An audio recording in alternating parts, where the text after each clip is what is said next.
আল্লাহ সর্বশক্তিমান। জয় বাংলা, জয় বঙ্গবন্ধু। আমার দলের পক্ষে মনে হয় প্রচার করার নেশা ছাড়তে হবে। হুমকি ধামকি জেল জুলুমের ভয়ে নয়, আর্থিক অভাবের কারণে। নেশা নেশা নেশা, পাগলবাদে নেশা ছাড়া মানুষ নাই। ছোট বড় নেশা, ভালো খারাপ নেশা, কার কোন নেশা কথায় কাজে হয় পরিচয়। কেহ মানবতা বজায় রেখে ধর্মে কর্মে কথায় মানুষের কল্যাণে ভালো কাজ করে পরকালের আশায়। কেহ মানবতা বিসর্জন দিয়ে ধর্মের লেবাস পরে দুনিয়াদারি গাড়ি বাড়ি অনেক টাকার মালিক হবার আসে নেশায়। কেহ রাজনীতির নামে বড় নেতা হয়ে সাধারণ কর্মীদের ধোঁকা দিয়ে নিজের ব্যক্তি স্বার্থ হাসিল করার নেশা। কারও মাদক দ্রব্য সেবন করার নেশা।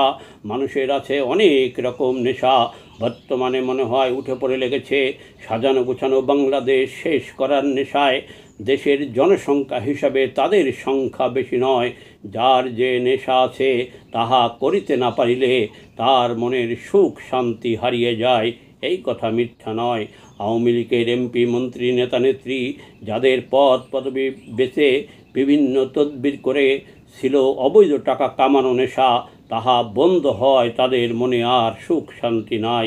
তারা বসে আছে মোদি ডোনাল্ড ট্রাম্পের আশায় তাদের আবার ক্ষমতায় আনিবে।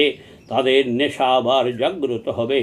আর প্রধানমন্ত্রী শেখ হাসিনা সহ কিছু নেতা নেত্রী এমপি মন্ত্রীর নেশায় পরিণত হয়েছিল মানবতা বজায় রেখে অসহায় কর্মী দেশের মানুষের কল্যাণে কাজ করা।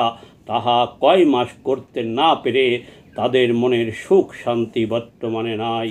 ভালো কাজের নেশা যাদের, তাদের ভালো কাজ করার আল্লাহ আরও তৌফিক দিক। যাদের খারাপ নেশা তাদের তওবা করে হে আল্লাহ ভালো হওয়ার তৌফিক দান করুন।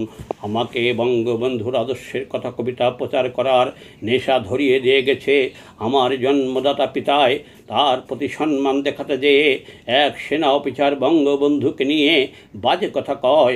তার প্রতিবাদ করে সেনাবাহিনীর চাকুরি হারায় 36 ইস্ট বেঙ্গল রেজিমেন্ট থেকে। 36 বছর দলের কর্মী হয়ে বহু বছর লাল সবুজের এই পাঞ্জাবি গায়ে নৌকা মাথায় দেশের বিভিন্ন এলাকায় একা বা সাথীদের নিয়ে নির্বাচনের সম্মেলনে নৌকার পক্ষে ব্যাজ লোগো সরবরাহ করা, কথা কবিতা গান প্রচার করে মূল্যায়নের নামের মূল্য খেয়ে গত 7 মাস হয়ে গেছি বেকার। তবুও হুমকি ধামকি বহু প্রতিকূল বাধা মোকাবেলা করে খেয়ে না খেয়ে ফেসবুক ইউটিউবে প্রচার করে আসিতেছি। কিন্তু আর্থিকের অভাবের কারণে বহু বছরের এই নেশা মনে হয় এবার আমাকে বাদ দিতে হবে। কারণ দলে এখন আদর্শের কর্মীদের কোনো মূল্য নাই। তাই এই নেশা বাদ দেওয়া ছাড়া মনে হয় আর কোনো উপায় নাই।